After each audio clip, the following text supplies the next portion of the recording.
পুলিশের ৩৩ কর্মকর্তাকে উপমহাপরিদর্শক পদে পদোন্নতি দেওয়া হয়েছে। বুধবার এই সংক্রান্ত দুটি প্রজ্ঞাপন জারি করে স্বরাষ্ট্র মন্ত্রণালয়। এছাড়া মন্ত্রণালয়ের আরও একটি প্রজ্ঞাপনে দেশের ৬৪ জেলায় পুলিশ সুপারদের লটারির মাধ্যমে বদলি এবং পদায়নের তথ্য জানানো হয়।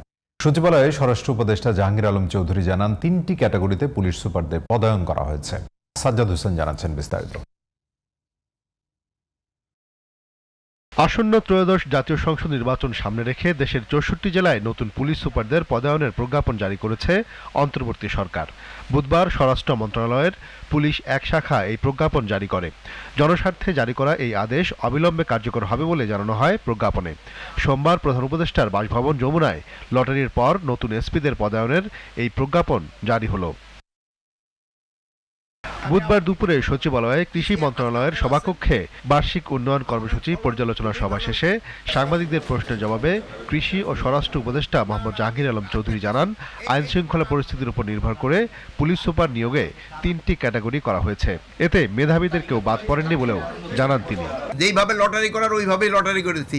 এইটার ক্ষেত্রে আমরা 3টা ক্রাইটেরিয়া নির্ধারণ করছি: A category, B category, C category. এটা করা হয়েছে জেলার আয়তনের বেসিস না, আমরা ওই আইন শৃঙ্খলা পরিস্থিতির উপর নির্ভর করে এবং ওই জেলাগুলি নির্ধারণ করে তারপর আমরা এসপিদেরও ওইরকম করছি কারে করে দিব। প্রথম হলো আমাদের টোটাল এসপি ছিল মনে হয় 64 এই জেলায়। তো 64-এর থেকে আমরা 15 আর 3 18 জন আমরা উঠে আনছি। 18 জনের জায়গায় আমরা নতুন জন দিছি, আর যারা পুরানো ছিল ওখানেই। তারপরে ওই লটারি করে যারটা যেই জেলায় যার কপাল আসছে ওই জেলা ছেয়ে পড়ছে। এক প্রশ্নের জবাবে স্বরাষ্ট্র উপদেষ্টা বলেন, সড়কে চাঁদাবাজি বন্ধ না হলেও নিয়ন্ত্রণে এসেছে। সবজির দাম সহনীয় পর্যায়ে থাকবে জানিয়ে তিনি বলেন, দেশে পেঁয়াজের কোনো সংকট নেই। মুড়ি কাটা পেঁয়াজটা কিন্তু আসা শুরু হয়ে গেছে। এই জন্য পেঁয়াজের দাম বাড়ার কোনো সম্ভাবনা নাই। কিন্তু আবার কিছু কিছু কুচক্রি থাকে যারা আমদানি করার জন্য পাগল হয়ে যায়।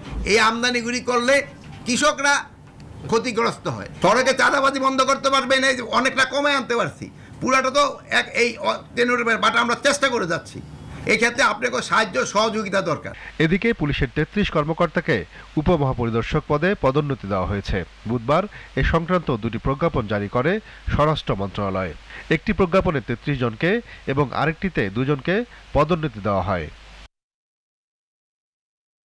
Sajjad Hossain, GTV news, Dhaka.